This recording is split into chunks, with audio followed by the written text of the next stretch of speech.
Good morning, all. My name is Dave Burrell, and this is Power Automate 101. In this session, we're going to have a look at Power Automate.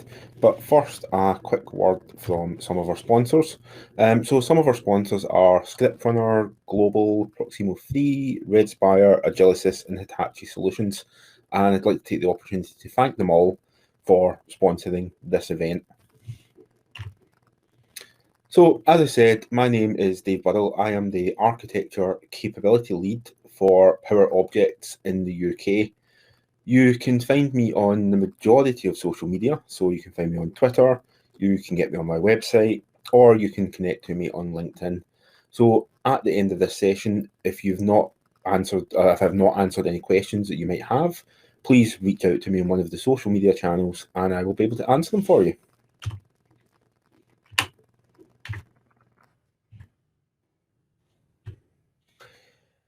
What we're going to look at today is an introduction to Power Automate. So this is very much a beginner session for anyone that's maybe got very limited knowledge of Power Automate, or they're just looking at an automation solution for the first time.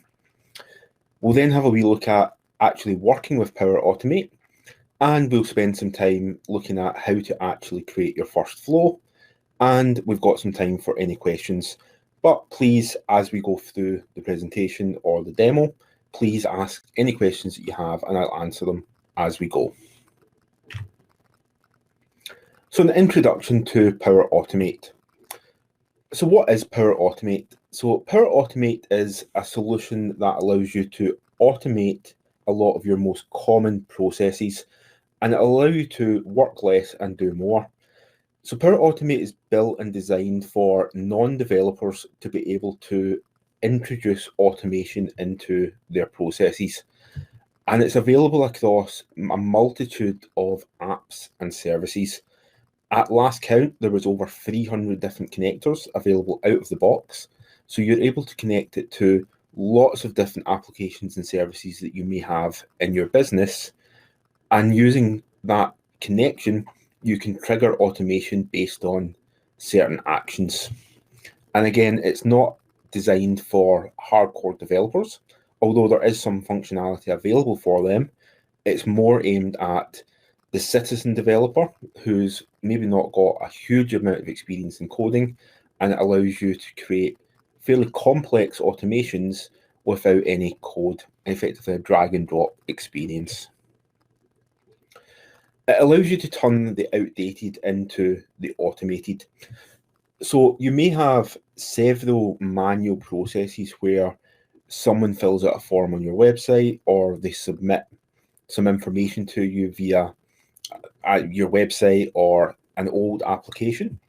And it allows you to take that information, manipulate it, and process it somewhere else. So rather than having to copy that information or data manually, you can implement a Power Automate flow that does that manual work for you, which in turn allows you to boost productivity. So it allows you to save time by building these workflows that completes these manual tasks for you and removes that manual effort. In terms of the size and scale of Power Automate, it's designed for both very small processes that maybe run once or twice a week, but it's also designed for very large scale enterprise. And it's got that seamless integration, as I said, into lots and lots of different services, and you can make it run hundreds of thousands of times a day if required, again, depending on the scale that you need it to run. And because it's based on the Microsoft Azure stack and it sits within Azure, it scales with your business. It's also very quick and secure. And as I say, it's very easy to do at scale. So you're able to build these very secure workflows with no code and a very much guided experience.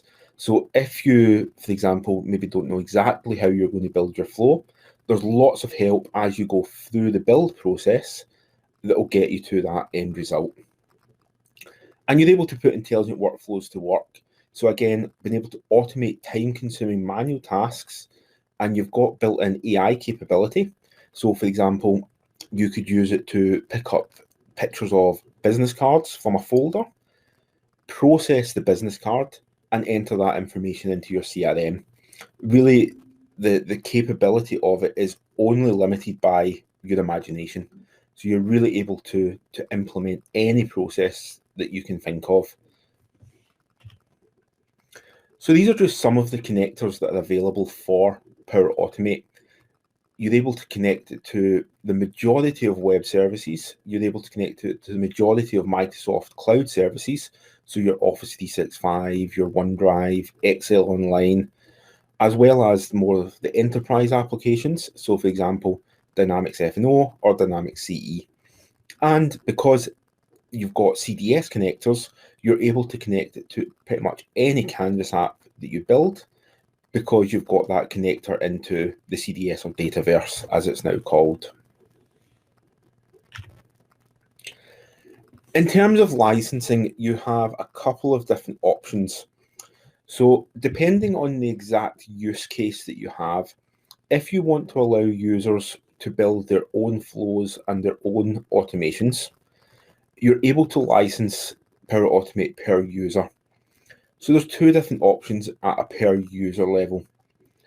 You're able to create a per user plan that just allows them to run flows and connect to the majority of services using the out-of-the-box connectors. If you have an old legacy application sitting on a server somewhere that might not have APIs available to you or any connectors, you're able to buy Power Automate also with robotic process automation, or RPA. And what that allows you to do is install a small application on that server and record the journey that you want to take. So for example, you've maybe got an old legacy CRM system, and you can record all of the steps in that CRM system, for example, of creating an account or contact. And what will happen is, when you record that, you can then initiate that process from Flow. So if we take the business card as an example, you can scan the business card using the AI capability of Power Automate, take that information that you've gleaned from that business card and enter it dynamically into your RPA process. So it's recorded clicking on first name, last name, and then it can dynamically paste that information into that CRM system and then save that record. So again, it's really good capability for situations where you do have these old legacy applications still in place that you maybe can't get rid of for whatever reason. They're still critical to your business. You're able to interact with them at the application level without the need for any APIs or connections into the database. It does it all at the front end at the UI level. So that's a really good option for those, as I say, old legacy type systems. The other option is, if you don't want all of the users to be able to create lots and lots of different flows, and you're just looking for a few flows to automate certain parts of your business, you do have the per flow plan. And what that allows you to do is you pay your £377 per month, and that allows you to create 5 flows within the business. So those flows, you've got 5 of them, so you can use them to automate certain parts of the business without giving everybody access to create their own.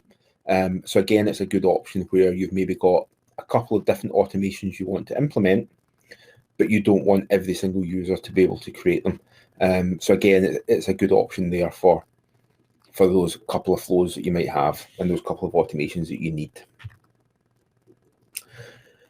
So in terms of working with Power Automate, it's, as I mentioned at the start, it's very much aimed at individuals who have got low or no code experience.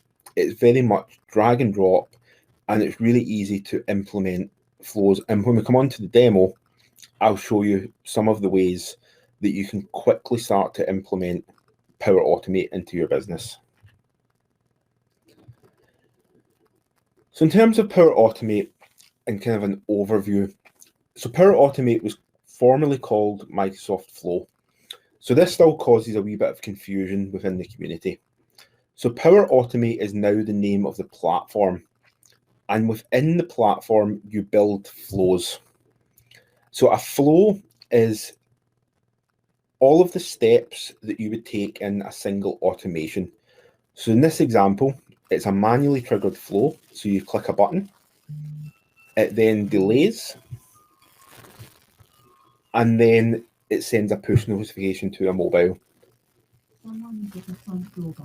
Sorry, someone is just ringing my doorbell. So that would be a flow. So that those 3 steps make up your flow. Each of those steps in the flow, you would have a trigger and then some actions. You can also have conditions as to when it would run.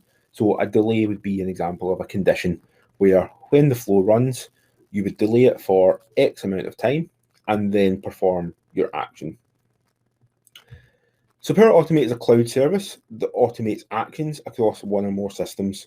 So you're not really limited to the amount of systems that you can connect to. So for example, the business card example that I gave at the beginning, your first step of the flow could be pick up a business card from a folder, scan it using AI. You can then push that information to more than one place.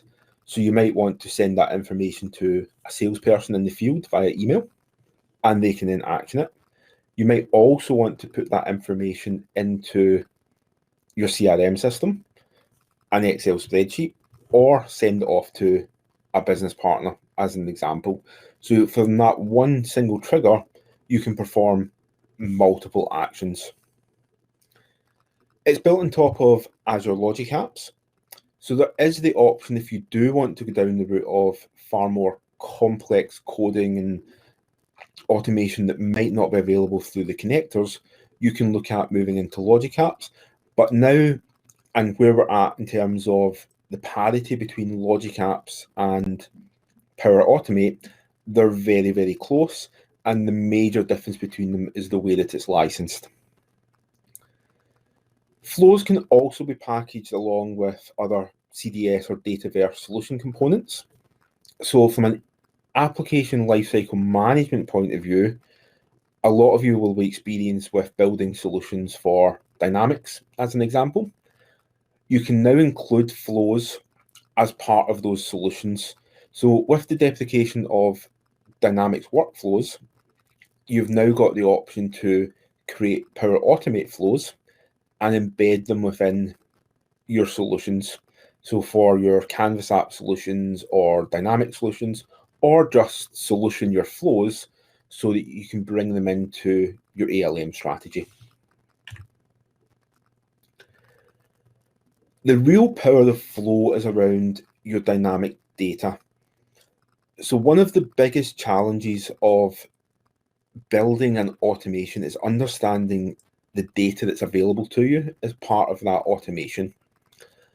So what Power Automate allows you to do is when you create your flow step, so for example, we've got a default environment and we're looking at accounts inside Dynamics, rather than having to know all of the tags or the schema data or the database names of the data that you want to work with, Power Automate makes it available as dynamic content.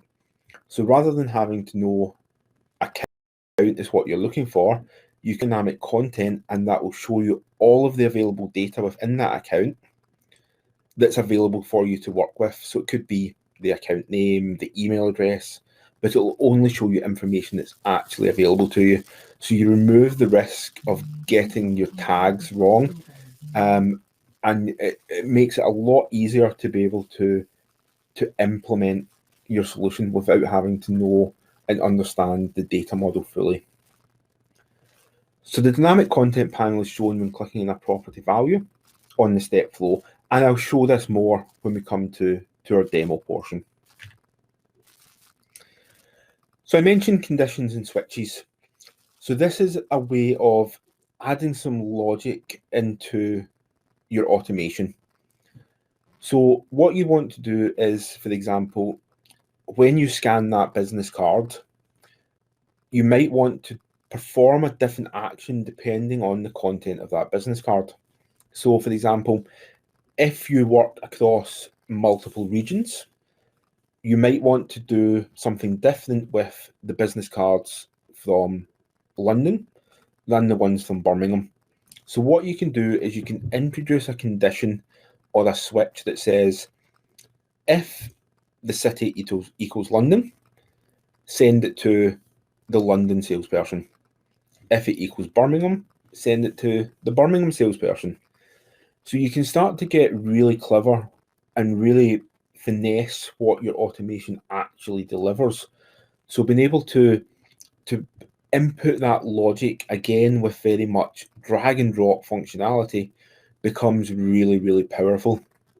And it allows you to, based on the output of the condition, so effectively an if statement, go down a different branch and perform different action based on the result of your condition. So as I say, if equals Birmingham, do X, Y, and Z. If equals London, do X, Y, and Z.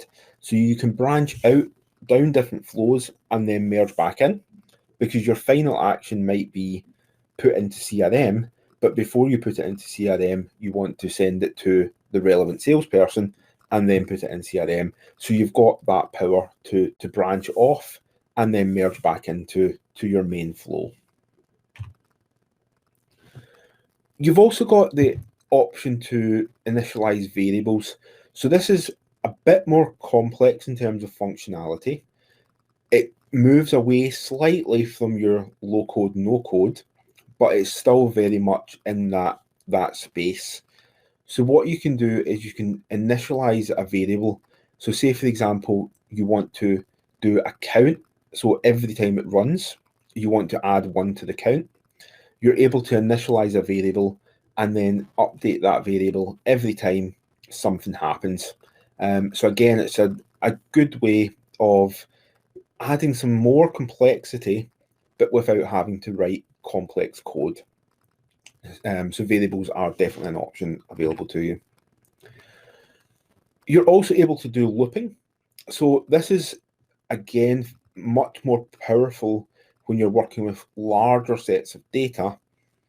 So one of the things you can do is you can look up not just one record. So for example, if you scan 15 business cards from Birmingham and you want to perform an action against all 15 of those pieces of data, what you can do is you can do a find that will find all of your business cards from Birmingham and then perform an action against each of them. So it'll look through all 15 and perform an action. So for example, you might want to find all 15 people from Birmingham and create a task in your CRM for those 15 records. So it'll find all 15, look through each of them and create a task against each of those records. So this is one of the advantages of using Power Automate over traditional CRM workflow, because CRM workflow, in order to achieve that, would have had to initialize 15 versions of that flow, whereas in Power Automate, it's one flow run and it just loops through the information. You've also got some error handling. So if for any reason something happens and your flow fails, you're able to quickly recover work and rerun the flow. So the flow will keep running through its step as long as the prior actions have been successful. So if at any point it fails, it'll stop your flow. So it means that you're not going to run into the situation where it just continues to run and causes data errors or data integrity problems. So it will fail and it'll warn you. And what will happen is you can either build in notifications into your flow. So if it fails, send an email or alert this person. But out of the box as default, if for any reason your flow fails, it'll automatically email the administrator of that flow and let them know there's been a problem, so they can then go in and investigate what that was.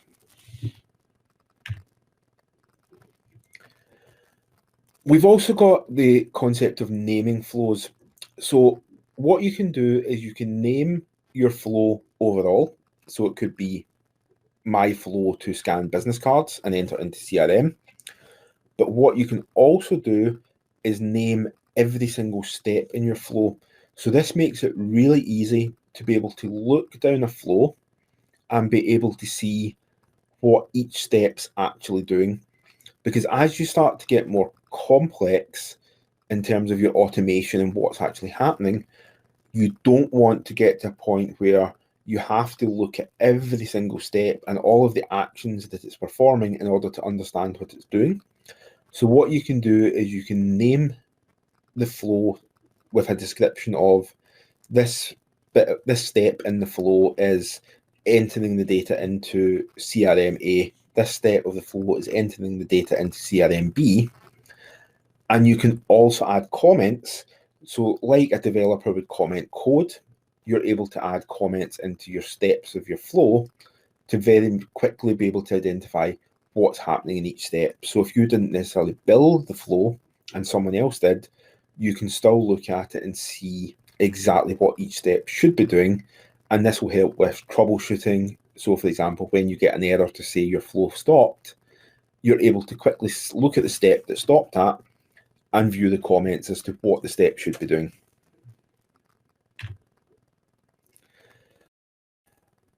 The other powerful piece of this, and one of the advantages of Power Automate and what makes it really good for non-developers, is it's got really good testing and run history. So it's got built-in testing features. So what that means is if you add a step and there's any errors in your parameters, any errors in your connections or your dynamic data, it won't actually let you turn the flow on. It'll give you warnings to say there's something wrong with this step and you'll need to go and look at it. So it doesn't actually let you implement any bad steps in terms of the functionality. Don't get me wrong, if you build a flow, so an example of this is I was speaking to someone in an organization who built a flow where they wanted to, every time they won a new deal, they wanted to post on Twitter to say, great news, we've just won this new deal. So their trigger was, off of an opportunity in CRM, they wanted to post a tweet. So what the person that built that flow was, they made a mistake in terms of the condition. So rather than putting in a condition that said, when we win an opportunity, post it to Twitter, they introduced the step of when we create an opportunity, post it to Twitter. So all of a sudden, rather than posting their wins, they posted all of their pipeline. So that's an example where functionally the flow was good because the condition worked. It looked at valid data, it had valid connections, and it posted to a valid Twitter account. But from a business process point of view, that was where the issue came. So yes, it's really good for looking at the functional side of it in terms of the actual process isn't bad from a technical point of view, but you do still need to test it from a process, from a business point of view. Otherwise, you could end up in a situation where you post information out of your CRM system to Twitter that you don't necessarily want to. Saying that though, you are able to view every single run of the flow and you can see what data was input and what data was output. So you are able to quickly look at what happened in the flow, and that helps with that sort of testing. You've also got the added protection of anything that you do in your Power Automate will observe any of your DLP rules, your data loss prevention, within Office 365. So if you've got data loss prevention rules set up in Office 365 to say, I don't want to allow any of my CRM data to leave the internal organization, if someone tries to build a Power Automate flow that takes information from your CRM and posts it out with your business systems, for example, Facebook, Twitter, LinkedIn, it'll prevent that flow from running. So you do have that level of protection. So if you've got good DLP, you should end up in a situation where that kind of situation doesn't happen. So what we're going to do is look at how to create your first flow. At this point, before we move on to that, do we have any questions at all? If you do, please type them into the chat, and I'll make sure that they get answered. This will turn into a very short session if I don't get any questions, because I prepared for kind of 10, 15 minutes worth of questions. So let me just switch my screen.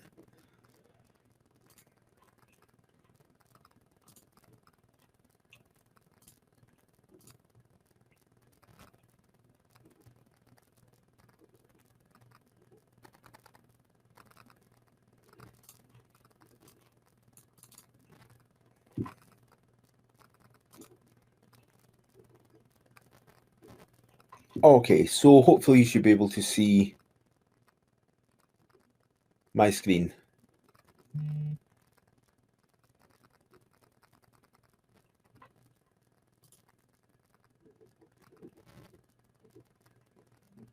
So I can only see my face, so I don't know if anyone else can actually see my browser.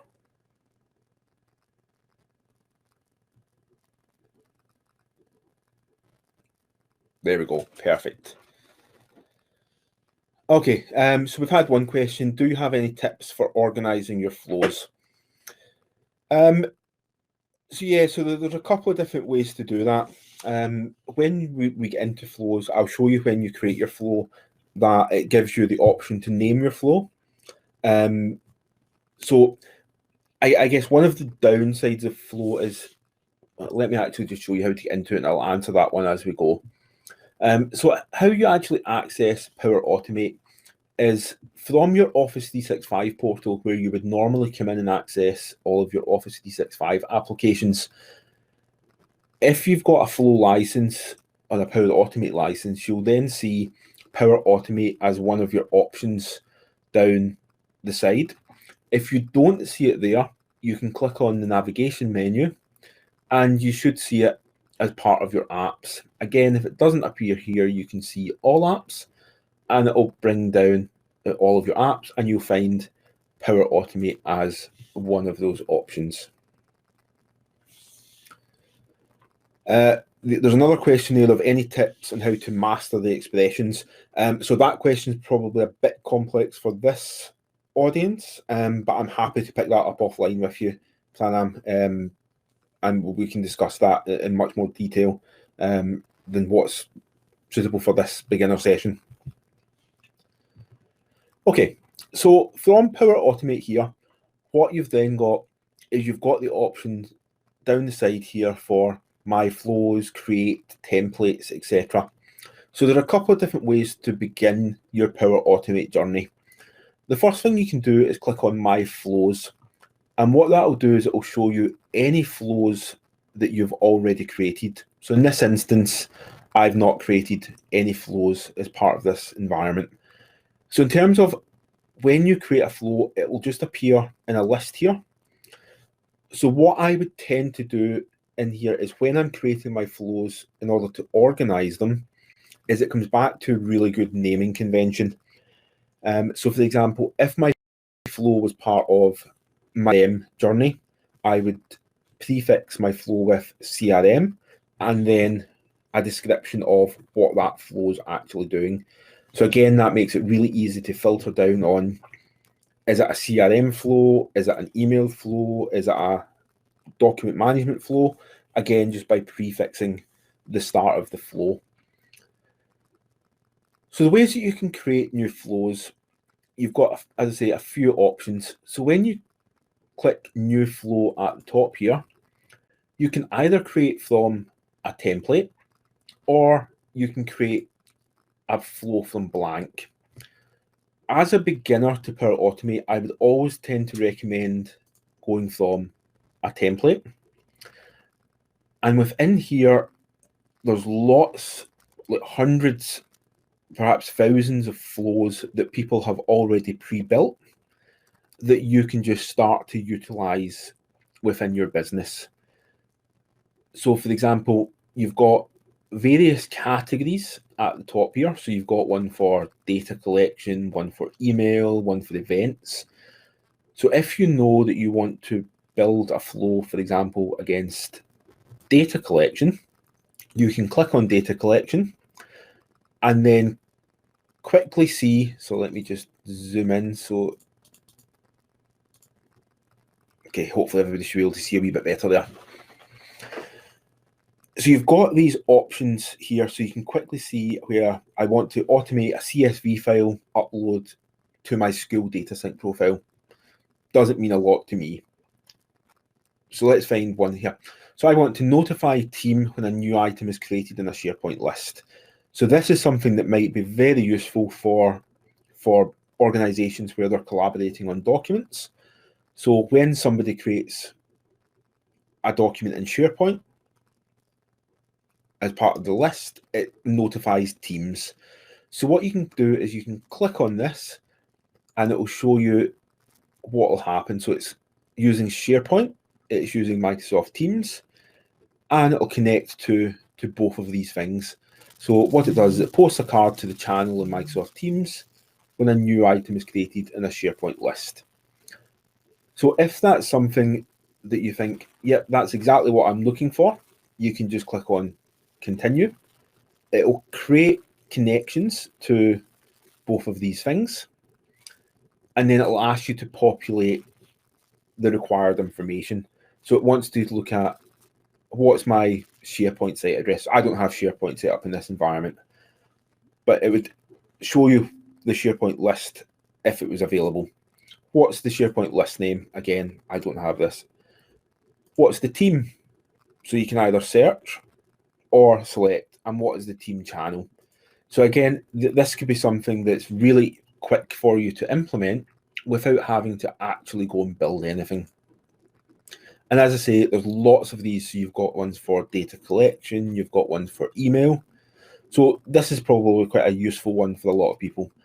Anytime I get an attachment on my Outlook email, I want to send it to my OneDrive. So again, if you want to implement this, click on it. You want to connect it to your Outlook. And again, you would just sign into your Outlook and you would sign into your OneDrive. So again, lots of different options here.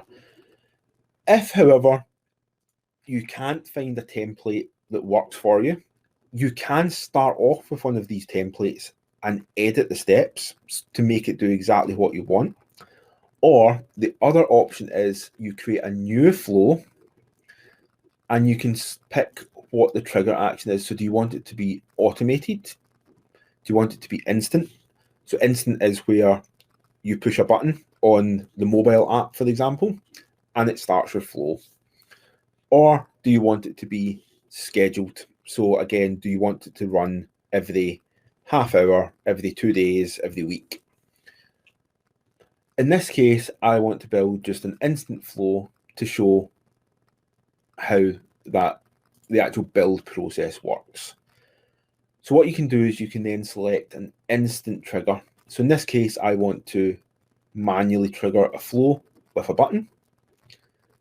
We can give it a name at this point. I'm not going to give it a name at this point because I don't know exactly what my flow is going to do yet.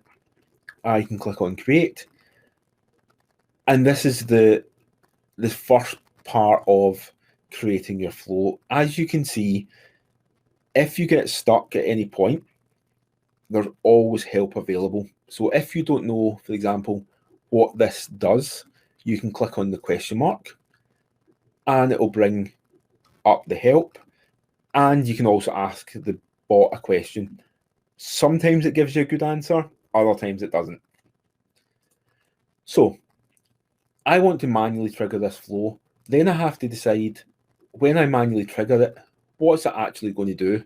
So I'm going to click on new step. And then I can decide what I want it to do. So when I trigger this flow, for example, I want it to do something with my Office 365 Outlook. So what would I want it to do? I want it to send an email as an example. So let's see. Send an email. So what this has done now is, as you can see, it was signing in. So what this has automatically done is it's connected up to my Office 365 email account, and it's now asking what are the options I want to send with this email. So I want to send it to an email address. So for example, I can just put in my own email address, so dave@daveburrell.co.uk. So you can see that the 2 is required. That's because I've not entered it in a format that it recognizes. So what you can do is, I will cut that out of there.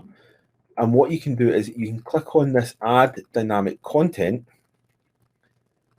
And then rather than having to put in all of the expression tags, you can just put in the email address here, click OK. It's saying it's invalid.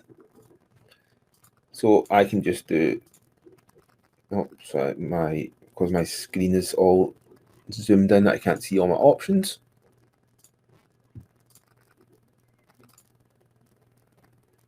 So I can do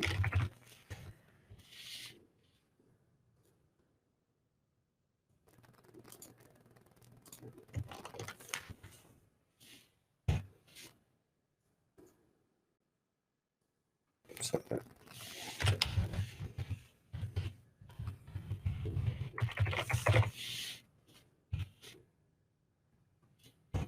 Sorry, it's jumping all over the place here. So I've now populated my to field. So you can see that when it didn't have the proper email address, it wouldn't let you save. You can then add in your subject. So I want to add in some dynamic content. So this is information that's available dynamically. So what I want to do is take my username. So my username, so this will take my Dave Burrell username.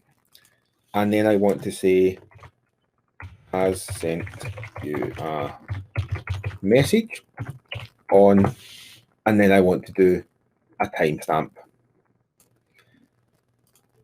Then I can add in my user options, so choice 1, choice 2, choice 3, etc. I can then show advanced options, so I can add in some information into the body. So I want to put the date into the body. I want to send this as high importance. I can add attachments, etc. if I want. I don't have to be able to do it. I can then click on save. So what this will do is, as it saves, it will test the flow. So it's now saying your flow is ready to go. We recommend you test it.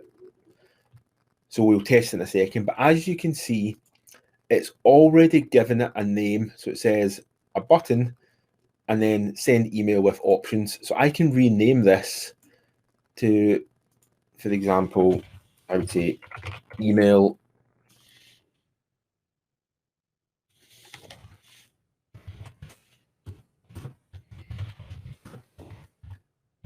and trigger send email. Again, just a brief description of what it does. And at each of the steps, you can also rename this. So send email to Dave at.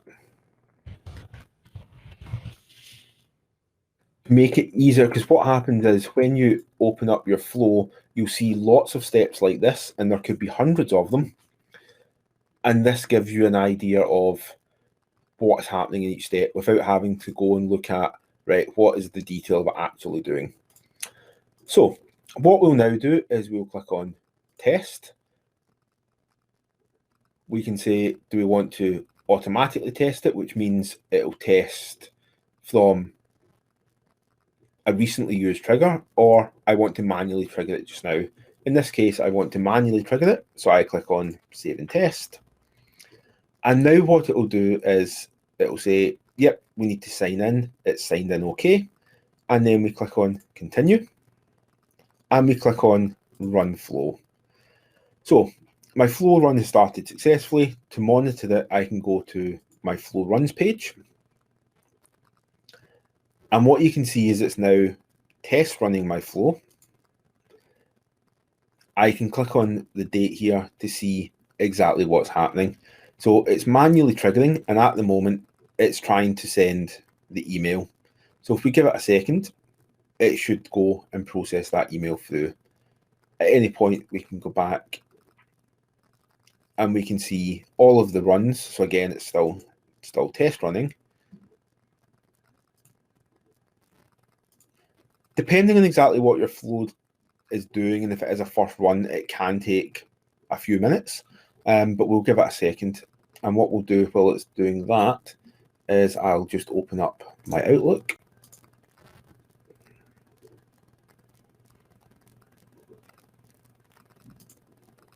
Oh, we can see the email failed to send. I must have mistyped my email.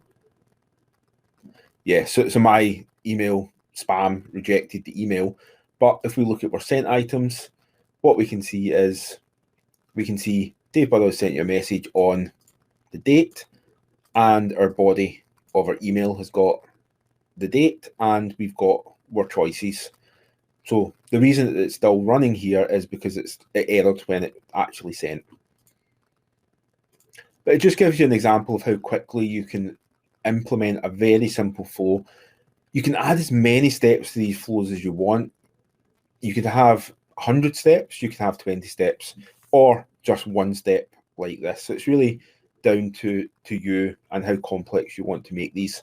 But kind of rule of thumb in terms of starting with this, I would always start with templates where you can, because it gives you a good idea of how these things are built. If you can't find what you're looking for, you can then start to look at building your own custom flows. I could spend all day showing you how to build these, but we've only got 3 minutes left. So if there's any questions that you have about anything we've covered, please ask them now.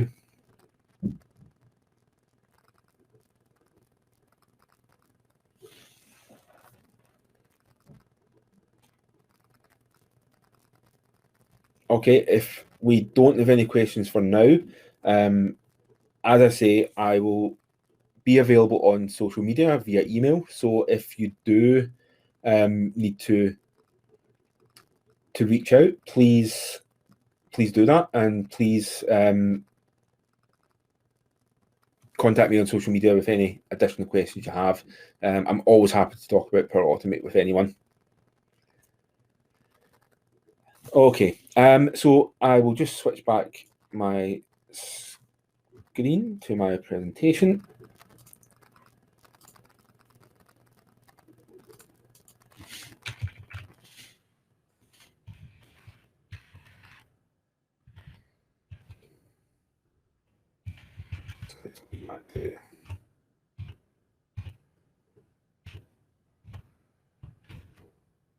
So again, thank you very much to our sponsors for this event.